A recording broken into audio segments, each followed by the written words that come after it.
दोस्तों नमस्कार।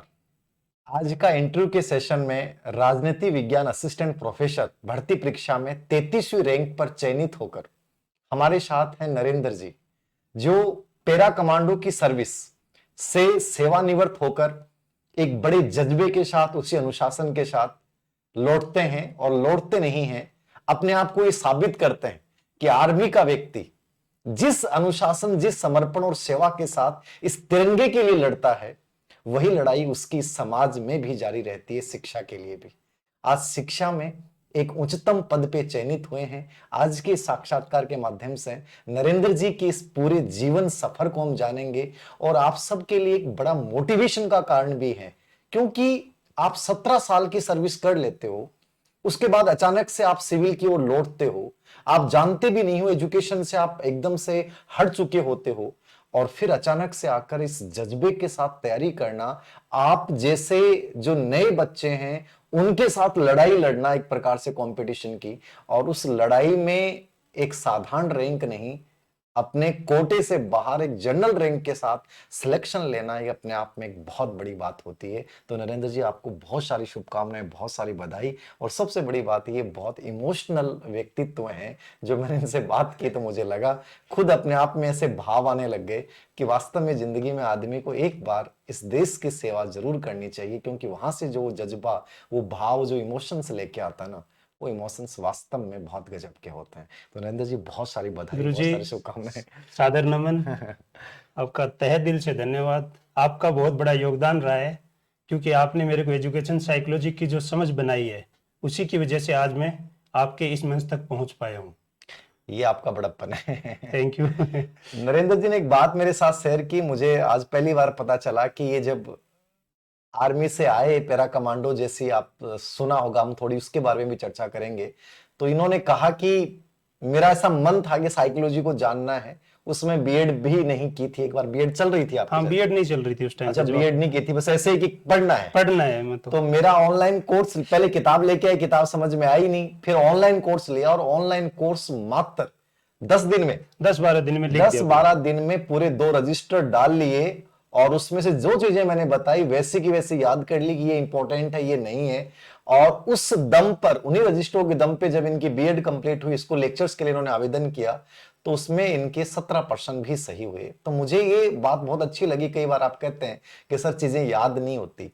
वो व्यक्ति जो एजुकेशन से हट चुका था, लेकिन आप यदि डेडिकेशन के साथ कोई चीज को करते हो, तो मात्र 10 दिन में पूरे मनोविज्ञान, जिसको हम 70 या 80 घंटे, मतलब 200-250 वीडियो में मैंने पढ़ाया, और इन्होंने मात्र 10 दिन में कंप्लीट कर लिया। इससे आप अनुमान लगा लो कि जब ये ठानते हैं ना, तो कोई चीज को फिर छोड़ते नहीं है।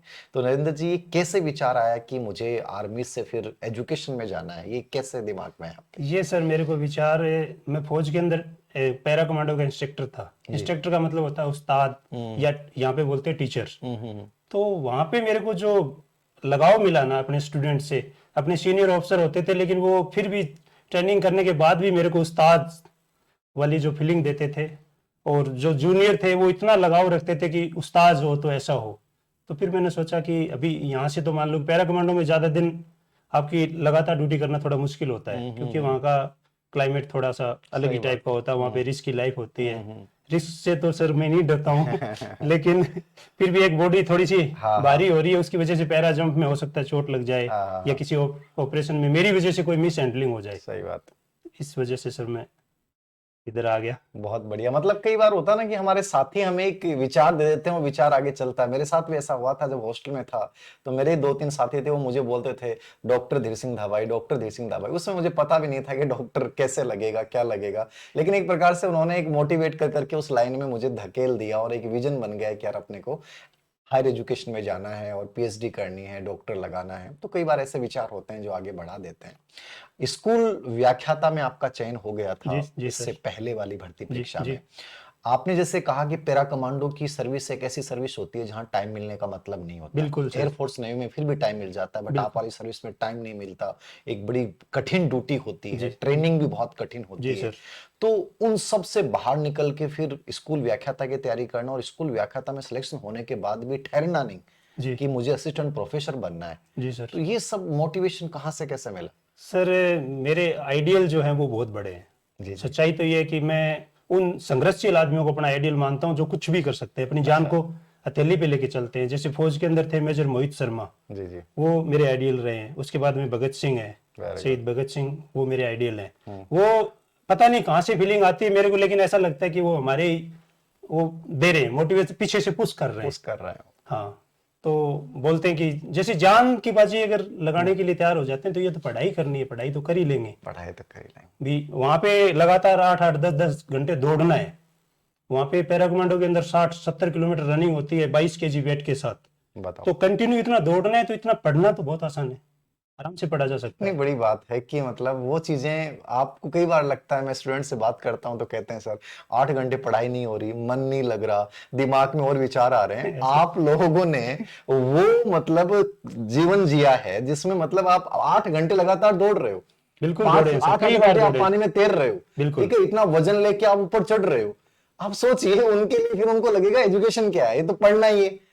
और इसलिए लोग ज्यादा सक्सेसफुल होते हैं, और हमारे जो ये बच्चे हैं बेरोजगार, वो जल्दी हार मान लेते हैं, उन्हें वो कठिन जीवन देखा ही नहीं है। बिल्कुल और जो आदमी कठिन जीवन देख के जाता है उसको लगता है ये तो बहुत सरल है। ये तो आसान है। इसलिए आप लोग ज्यादा बेटर कर पा रहे हैं, बहुत अच्छा मोटिवेशन भी है। और कहीं ना कहीं सही करो, भगत सिंह इन लोगों ने इतना किया है कि एक प्रेरणा अपने आप में मिलती है।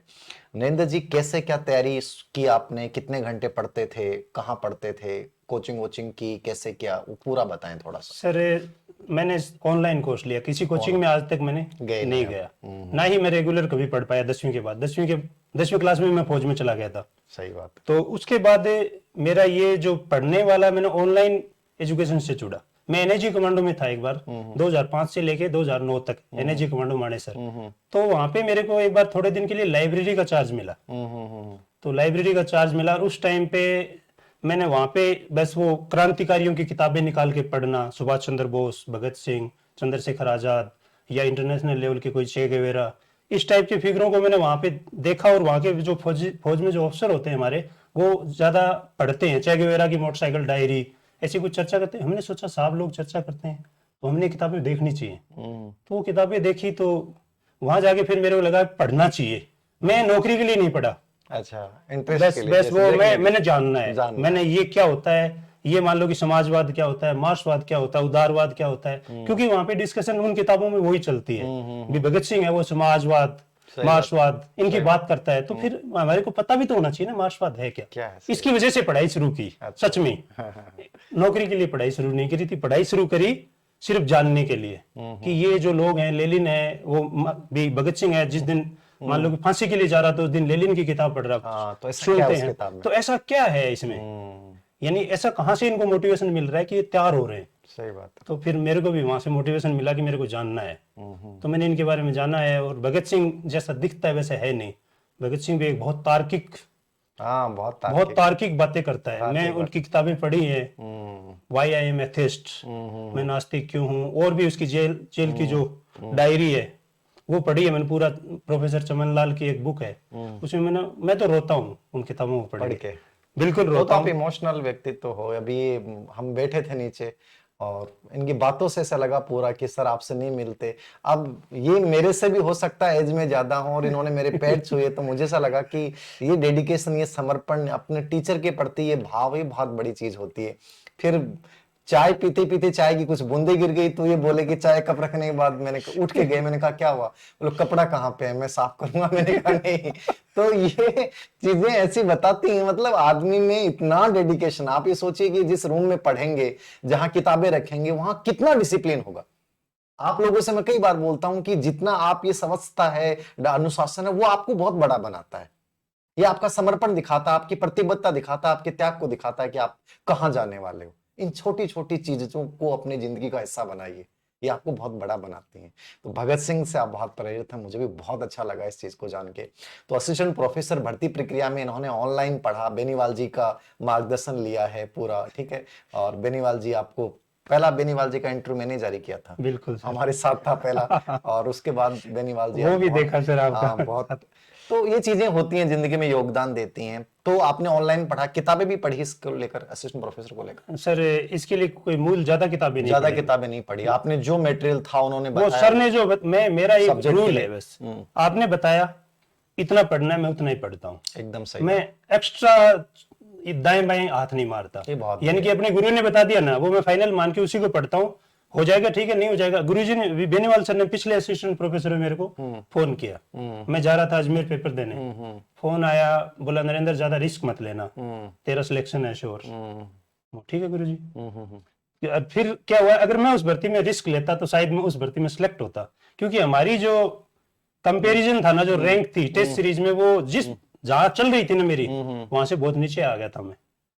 तो लेकिन गुरुजी ने जो बोल दिया ना, वो फाइनल है। बात में दो बातें मैं बच्चों के लिए मोटिवेट करने के लिए बताऊंगा। एक तो इनका कमिटमेंट, क्योंकि आर्मी में रहे हैं तो जो आदेश ऊपर से मिला उसको फॉलो करना, ठीक है। फिर इसके साथ इन्होंने दूसरी चीज जोड़ दी है कि हमें यह भी समझना चाहिए कि परिस्थिति के अकॉर्डिंग, कि उन्होंने कहा रिस्क नहीं लेना, लेकिन लेना चाहिए था, लेकिन गुरु का आदेश सर्वोपरि था, उस चीज को माना। तो ये आपके लिए दोनों चीजें हैं सीखने वाली, कि जहां आपको पेपर देख के लग रहा है कि मुझे यहां रिस्क ले लेना चाहिए, वहां वास्तव में ले लीजिए, ठीक है ना। ये बहुत प्रैक्टिकल चीजें दोनों बताई हैं और ये आपको निश्चित रूप से फॉलो करनी चाहिए।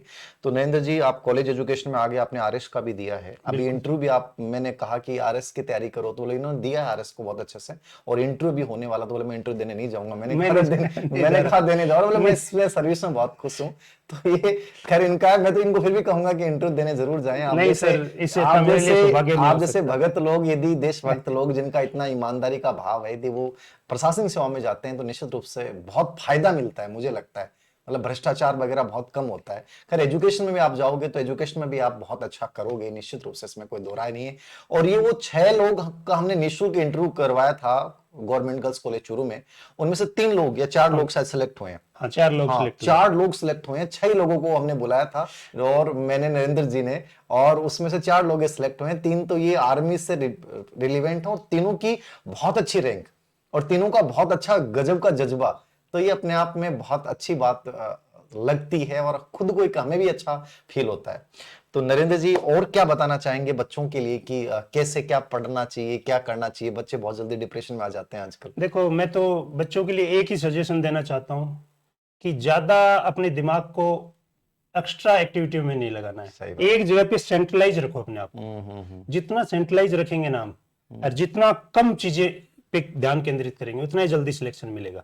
जितना ज्यादा हम ज्यादा टीचरों से मिलेंगे, और जितना ज्यादा उलझेंगे उतना उलझते जाएंगे। यानी कि इसमें कंपटीशन की दुनिया में हर कोई राय देने वाला बैठा हुआ है कि ऐसे कर ले, ये कर ले, वो कर ले। और कुछ तो नेगेटिव देते हैं, कि जानबूझ के देते हैं कि सही चल रहा है तो वो बोलेंगे ना ना ना ना, इधर से पढ़ने से गलत होता है, इधर से पढ़। ये हाँ, फिर वो जैसे बंदा सही, अरे यार इसमें से पर्सन नहीं आते, पर्सन इसमें से आते हैं। यानी कि एक अलग ही टाइप का फोबियो टाइप का बच्चों में बना लेते हैं, और जगह जगह मिसगाइड करते रहते। यानी कि एक बंदे को पकड़ो, अपना जो लगता है आपके दिल के लगाव है, जिसके साथ भावनाएं मिलती है, उससे पढ़ना शुरू करो, सिलेक्शन हो जाएगा। मेरा तो यही रहा आज तक। आपके साथ मैंने आपकी क्लासें देखी, आपका कोर्स लिया, कोर्स लेने के बाद मैं सर की, देखो मेन चीज मेरी, हमारी थिंकिंग में कुछ मैचिंग आया, तब मैंने सोचा सर से पढ़ूंगा, और एजुकेशन साइकोलॉजी ऐसे ही पढ़ूंगा। मेरे को ज्ञान हासिल करना है, क्योंकि मैं फ्री टाइम पे बैठा हूँ, तो ज्ञान हासिल करने के लिए आपसे पढ़ा, तो मैंने बहुत कुछ सीख के निकला कि आपने जैसे समझाते थे छोटी छोटी बातों में, हो जाएगा, होगा, पक्का ही होगा, क्यों नहीं होगा, अपना नहीं होगा तो किसका होगा। ये जो भाव है ना, सकारात्मक एनर्जी है ना, अभी कई क्या होता है, एक नेचुरली तो आप पढ़ाते हो तो एक सहज भाषा से पढ़ाते हो, ऐसे नहीं लगता कि आप प्रेशर में चल रहे हो, ऐसे पढ़ा रहे हो। लेकिन कई क्या होते हैं, जैसे रट के आते हैं पीछे से, या एक कंटेंट तैयार करके आते हैं, वो निकाल दिया धड़ कंटेंट, वो कंटेंट याद नहीं होगा। कंटेंट तब याद होगा जिसके इसके साथ भावनाएं आएंगी, सहजता होगी इसमें। हाँ, इसके साथ भावनाएं, इमोशनल इंटेलिजेंस मिलके आएगी, बच्चा कैसे सीखता है वो आपके अंदर। मेरे को तो गजब का लगा, क्योंकि धीरे धीरे सुधार होता है आदमी में। सही बात।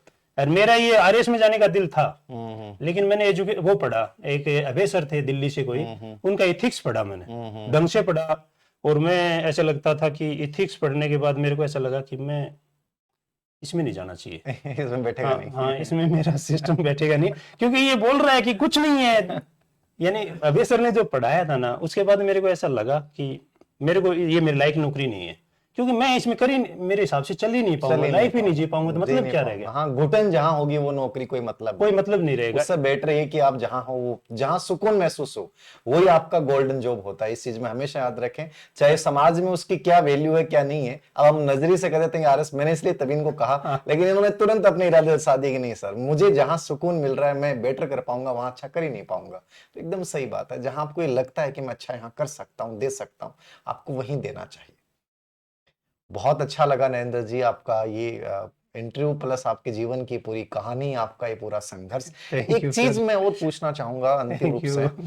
कभी जिंदगी में ऐसा लगा कि बिखराव सा, टूटन सा, कभी ऐसी कोई प्रॉब्लम्स आई जिंदगी में?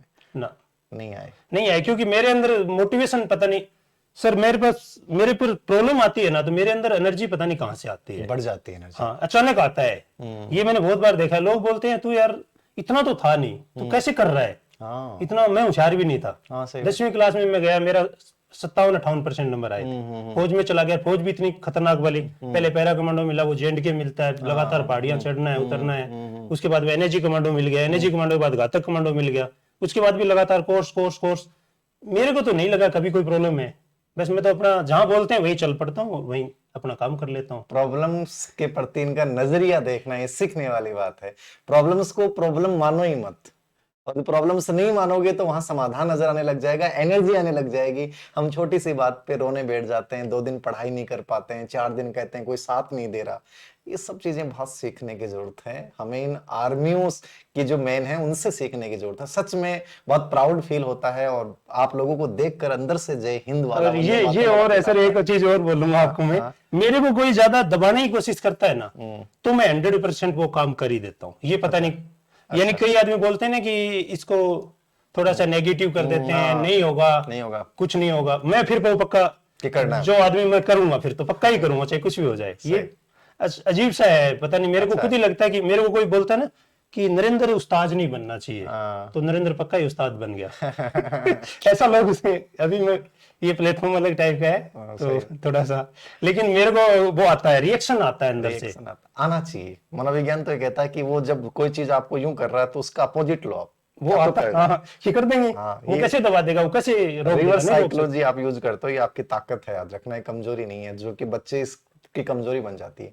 विशेष बात बताऊं कि जो पीछे आप फोटो देख रहे हैं, ये पैरा कमांडो की फोटो जो गूगल से हमने ली है, और इसमें ये नरेंद्र जी जो अभी मैं इंटरव्यू ले रहा हूं, ये इनकी फोटो है, तस्वीर है। कितनी बड़ी बात है इनके लिए, कितनी प्राउडेबल, हम सब के लिए प्राउडेबल बात है कि गूगल के ऊपर पैरा कमांडो की जो मूल तस्वीर है उसमें इनकी खुद की फोटो है। और बहुत अच्छा लगा मैं जब इनसे नीचे बात कर रहा था कि ट्रेनिंग के दौरान इतना गजब का जज्बा इन्होंने अपने एक अपने साथी को, मतलब अपनी जो कृत्रिम अपनी सांसें क्या बोलते हैं उनको सर, सीपीआर देकर और बचाया, उसको हॉस्पिटल लेके गए।